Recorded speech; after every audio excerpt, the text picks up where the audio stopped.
तो फ्रेंड्स, अस्सलाम वालेकुम and welcome to reality stories. दोस्तों, ये कहानी अमेरिका के एक टाउन विंसविल की है। ये एक छोटी सी जगह है जहां सिर्फ 3000 लोग रहते हैं। ये 8 जुलाई 2017 का दिन था जब इस टाउन के एक घर के बाहर एक आदमी खड़ा था। ये आदमी बहुत परेशान लग रहा था। इस आदमी ने यह घर 2 मियाँ बीवी को किराए पर दिया था, ब्रेंट और इसकी बीवी एरिन को। लेकिन इस वक्त इस घर में सिर्फ एरिन रह रही थी। इसका और ब्रेंट का झगड़ा हुआ था और ब्रेंट अपने माँ बाप के घर गया हुआ था। इस दिन ये आदमी इस घर का कुछ काम करवाने आया था। इसने एरिन को कॉल्स की, लेकिन एरिन इसकी कॉल्स नहीं उठा रही थी। इसने घर की बेल भी बजाई, लेकिन एरिन ने दरवाजा नहीं खोला और तभी इस आदमी को अंदर से शॉवर चलने की आवाज आई। दोस्तों, ये आदमी वहीं वेट करता रहा, लेकिन एरिन बाहर नहीं निकली और तभी इसने एरिन के ससुर को कॉल कर दी। अब वहां एरिन का ससुर भी पहुंच गया। इसके पास घर की चाबियां थीं। ये आदमी अंदर गया तो इसकी नजर एरिन की लाश पर पड़ी।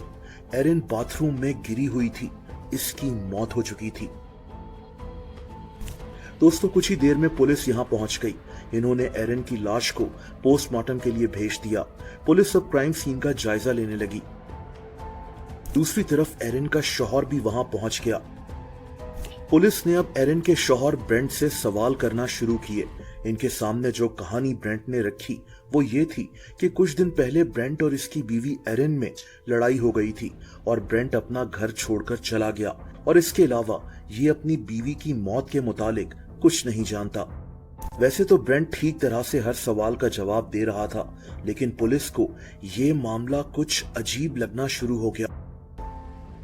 इस दौरान एरिन का बाप भी वहां पहुंच गया। इसने पुलिस को बताया कि इसकी बेटी दिमागी मसलों से गुजर रही थी और ये दवाइयों का इस्तेमाल भी करती थी। बहरहाल अब ये केस एरिन की पोस्टमार्टम रिपोर्ट के बाद ही आगे बढ़ना था। दोस्तों, एरिन की पोस्टमार्टम रिपोर्ट आ गई और पता चला कि एरिन का कत्ल किया गया है।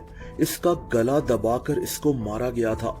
इसके जबड़े के अंदर से खून के ट्रेसेस भी मिले थे, यानी मौत से पहले इसको मारा पीटा भी गया था। पुलिस के लिए अब ये केस क्लियर हो चुका था। एरिन को कत्ल किया गया था।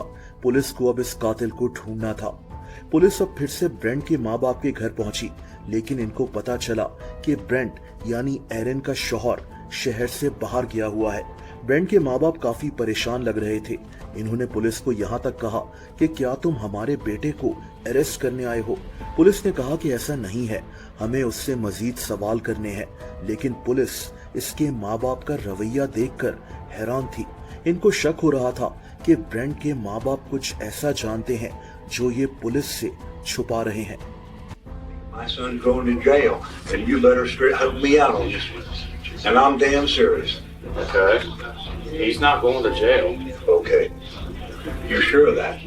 No, he's not going to jail. Okay. Then I'm gonna call him. Cause my son is in on this, and you're asking more questions about him. And she's Wouldn't you be dead. concerned about him? Right. You wouldn't be concerned about your son? दोस्तों, कई दिन गुजर गए, लेकिन Brent घर वापस नहीं आया।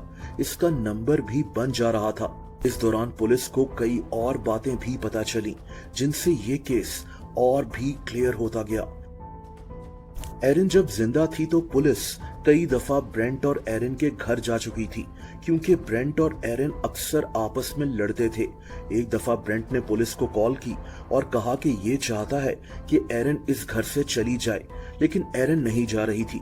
इसने कहा कि ये मेरा भी घर है और इस घर का रेंट मेरे वालिद पे करते हैं।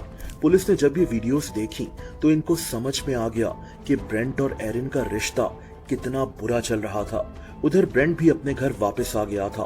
पुलिस अब वारंट लेकर इसके घर पहुंची। इन्होंने इसका फोन भी अपनी तहवील में ले लिया।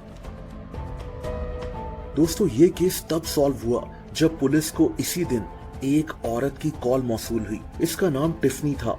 इसने पुलिस को एक ऐसी बात बताई जिसने पुलिस का शक यकीन में बदल दिया कि ब्रेंट ने ही अपनी बीवी एरिन को कत्ल किया है। टिफनी ने बताया कि एरिन की मौत के बाद ब्रेंट की इससे इंटरनेट पर बात हुई थी। 1-2 दिन में ही ये दोनों दोस्त बन गए। ये एक कॉफी शॉप पर मिले, लेकिन फिर ब्रेंट ने इस औरत को अपनी बीवी की मौत के मुतालिक बताया। ये औरत हैरान रह गई कि एक आदमी की बीवी कुछ दिन पहले मरी है और ये आदमी कितने आराम से इसे सब कुछ बता रहा है। इसको ऐसा लग रहा था जैसे इसको अपनी बीवी की मौत का जरा सा भी दुख नहीं था। ब्रेंट ने इसको ये भी बताया कि ये एक चेक का इंतजार कर रहा है, अपनी बीवी की लाइफ इंश्योरेंस का चेक। दोस्तों, पुलिस को ये सारी बातें सुनकर यकीन हो गया था कि ब्रेंट ने ही अपनी बीवी एरिन को कत्ल किया है, लेकिन इनको अभी डीएनए रिपोर्ट का इंतजार था। इस दौरान डीएनए रिपोर्ट भी पुलिस को मिल गई थी, जिससे ये बात साबित हो गई कि एरिन के कत्ल के वक्त ब्रेंट के डीएनए एरिन की बॉडी के अंदर मौजूद थे। ब्रेंट को अरेस्ट कर लिया गया और फिर ये कहानी फाइनली पुलिस के सामने आ गई। Hey, Con, What in take it the easy. He does know about signing too, all right? We're not gonna show you What the I hell? don't care what he's got. You're better. I'll tell you something right now, sir. All right, go. He did not do this. You're right. He did not. Yeah. Oh, Kirk, stop this! Come on, put me on your... First of all, you're arresting me when I didn't do nothing wrong. That's fine. Let's go. Let's go to jail.